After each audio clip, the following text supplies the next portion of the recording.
بسم الله الرحمن الرحيم. الحمد لله رب العالمين، والصلاة والسلام على سيدنا محمد وعلى آله وصحبه وسلم أجمعين. حياكم الله جميعا إخواني الكرام وأخواتي الكريمات، وأهلا وسهلا بكم في حلقة جديدة من هذه السلسلة المباركة المتعلقة بأحكام الصيام. أسأل الله جل جلاله أن يبلغني وإياكم رمضان، وأن يجعلنا فيه من الصائمين القائمين المقبولين، إنه ولي ذلك والقادر عليه. تكلمنا في الحلقة الأولى عن بعض الأحكام المتعلقة بالنية، ونشرع بإذن الله جل جلاله في هذه الحلقة ببيان بعض الأحكام التي يواجهها كثير من الناس ويسأل عنها الكثير. أثرت أن أقدمها وأطرحها عليكم على شكل سؤال وأجيب عنه، فهذا أسرع وأدعى للفهم بإذن الله تعالى. السؤال الأول يا الأحبة في الله: ما حكم من أكل شاكا في بقاء الليل؟ يسأل كثير من الناس فيقول: يا شيخ أنا كنت عم بتسحر وظننت أن الفجر لم يبزغ بعد، لم يظهر الفجر، ثم أكلت، ما الحكم؟ نقول لك أيها الأخ الحبيب: عليك أن تمسك هذا اليوم احتراما لفضيلة الشهر المبارك، ولكن هذا اليوم لا يحسب من أيام رمضان وعليك القضاء. السؤال الثاني: من أكل شاكا بغروب الشمس، شك أن الشمس قد غربت فأفطر، ما حكمه؟ نقول له كذلك عليك قضاء هذا اليوم. ما حكم الأكل أثناء الأذان الأول؟ من السنن المهجورة في هذه الأيام عند كثير من الناس، نسأل الله تعالى أن يوفقنا وإياكم لإحياء السنن كاملة، هو الأذان الأول الذي كان يأمر به النبي صلى الله عليه وسلم المؤذن أن يقيمه، ليعلم المتسحر أن وقت الفجر قد اقترب، وليعلم القائم أن وقت الفجر قد اقترب، وليعلم النائم كذلك أن وقت الفجر قد اقترب. فمن أكل بعد الأذان الأول فلا بأس عليه، لأن الأذان الثاني هو الأذان الذي يعلمنا بدخول وقت الفجر. ما حكم الأكل أثناء أو بعد الأذان الثاني؟ قطعا الأكل بعد الأذان الثاني لا يجوز، ومن فعل ذلك فعليه القضاء، وإن كان متعمدا فعليه القضاء مع الإثم.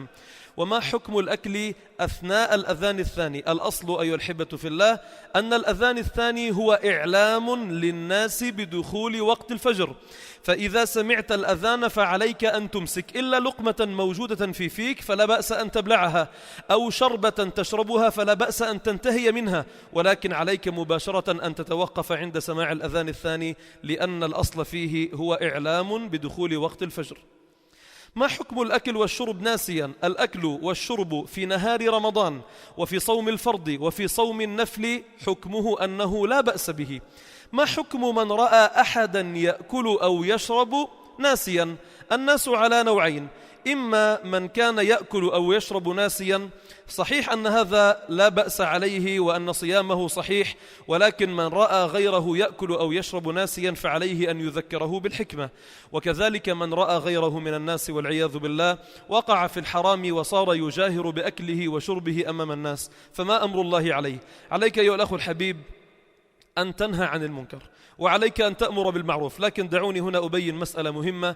كثير من إخواننا الغيار على الدين، وكثير من إخواننا طلبة العلم المباركين يحرص على تغيير المنكر والأمر بالمعروف والغيرة لدين الله، ولكن بدون حكمة أحيانا. فعدم وجود الحكمة في الدعوة إلى الله يؤدي في كثير من الأحيان إلى منكر أكبر. فالنبي صلى الله عليه وسلم عندما قال لك أن إذا رأيت المنكر، فقال: من رأى منكم منكرا لم يقل فلينكره، قال فليغيره. فأمر الله جل جلاله علينا أن نغير. إن كان من يفعل هذا المنكر ممن تستطيع أن تغير هذا المنكر بيدك، كأن كان ولدك أو غير ذلك، فافعل ذلك. وإن لم تكن تستطع أن تغيره بيدك، فقال صلى الله عليه وسلم: فبلسانك. إن كان جارك أو صديقك أو زميلك أو أي أحد من الناس تراه وتعلم أنه يسمعك، ثم تأتي إليه وتنصحه بالحكمة، لا تقف أمامه وتقول له حرام وهذا يدخلك إلى النار، فأحيانا هذا يجعله يزداد في الإثم. وإن كان ممن والعياذ بالله لا يتقبل النصيحة ولا يرضى أن ينصح، فأقل القليل أن تنكر ذلك بقلبك. ما هو المرض الذي يجيز الفطر؟ كلنا معرضون للإصابة بالمرض، لكن ليس كل مرض يجيز لك أن تفطر. المرض الذي يجوز أن تفطر فيه هو المرض الذي يوصلك إلى شدة ومشقة يصعب تحملها عند الصيام. فعند وقوع هذه المشقة التي لا تستطيع أن تتحملها وأنت صائم يجوز لك أن تفطر، وعليك قضاء هذا اليوم بعد رمضان كما قال الله تعالى: فعدة من أيام أخر. ما حكم المريض مرضا مزمنا؟ إن كان مرضك أيها الأخ الحبيب مرضا مزمنا، نسأل الله تعالى أن يشفي كل مرضانا ومرضى المسلمين، عليك أن تخرج عن كل يوم مدا من الطعام، وهو ما يقارب الآن 600 جرام من الأرز أو القمح أو قوت البلد لمسكين. تخرج عن كل يوم قوتا لمسكين تطعم به مسكينا كما بين الله جل جلاله، وبين ذلك النبي صلى الله عليه وسلم. متى تخرج هذا الطعام؟ لا يصح أن تخرج هذا الطعام قبل أن تشرع بالصيام، إما تخرج عن كل يوم لم تصمه مدا من الطعام، أو يجوز لك أن تؤخر ذلك فتخرجهم جميعا في آخر الشهر وقبل حلول العيد. ما حكم المرضى الذين هم على سبيل المثال مريض السكري، مريض الضغط، مريض القلب؟ هم على نوعان: إما مرضه مزمن وجرب الصيام وسأل الطبيب المسلم الأمين الحاذق الثقة فقال له أن صيامك يزيد المرض ويؤخر البرء. ولو كنت أيها المريض الحبيب الغالي، كثير من آبائنا وأمهاتنا الكبار في السن جزاهم الله خيرا أحيانا من شدة غيرتهم وحبهم لدين الله جل جلاله وغيرتهم على الصيام وشدة حزنهم لعدم الصيام يصومون ويقولون: نحن نريد أن نصوم، وإن قيل لنا أن الصيام يؤثر عليكم سلبا نقول لكم أيها الأحبة في الله: لا يصح ولا ينبغي أن نصوم في مثل هذه الأحوال، لأن الله جل جلاله لا يريد بنا العسر، إنما يريد بنا اليسر. أما إن كنت مريضا بهذه الأمراض، السكري ولا الضغط ولا غير ذلك، ولكن كنت تستطيع أن تصوم، فعليك أن تشرع بالصيام وأن تبدأ به، ثم إن تعبت تعبا شديدا خلال النهار فلا بأس أن تفطر وتعيد هذا الصوم بعد رمضان كما قال الله تعالى. ما حكم صيام الحامل والمرضع؟ الحامل والمرضع على أنواع: بعض النساء عندها قوة وصلابة في بدنها، فإذا كانت حاملا أو مرضعا فتستطيع أن تصوم. أما بعض النساء إن كانت حاملا أو مرضع فتضعف ضعفا شديدا يمنعها من الصيام. فنقول لك أختي الكريمة: أولا عليك أن تستشيري الطبيب المسلم الأمين الحاذق في هذا الأمر، ثم أن تشرعي بالصيام، أن تبدأي بصيام كل يوم، فإن لم تستطيعي وأثر ذلك عليك فلا بد أن تفطري، ثم تعيدي ذلك الإفطار، ثم تعيدي ذلك الصيام ولا كفارة عليك. أما أختنا الكريمة، إن كان إفطارك خوفا على الولد، ليس فقط عليك، خوفا على الولد، فتقضي هذا اليوم مع إخراج كفارة، لأن الصوم تعلق بك وبالولد. متى يجوز للمسافر أن يفطر؟ يجوز للمسافر أن يفطر، وهذه رخصة شرعها الله جل جلاله لك وشرعها لك النبي صلى الله عليه وسلم، لكن ضمن شروط. أولا أيها الأخ الحبيب، لابد أن يكون السفر سفرا مباحا، فمن سفر لمعصية فلا يحق له أن يأخذ بهذه الرخصة. وكذلك لابد أن يكون السفر طويلا، وأقصد بالطويل كما ذكر كثير من الفقهاء هو ما جاوز 80 كيلومتر، هي المسافة التي يعتد بها في هذه الأيام. وكذلك لابد أن تشرع بالسفر قبل البدء بالصيام، فإذا دخل عليك الفجر وأنت مقيم فلا يحق لك أن تفطر. ما حكم الصيام أيها الأحبة في الله لمن يعمل أعمال شاقة؟ بعض الإخوة جزاهم الله خيرا وتقبل الله منهم وهنيئا لهم، حتى لا يسألوا الناس وتعففوا عن سؤال الناس، ذهبوا وعملوا أعمالا شاقة.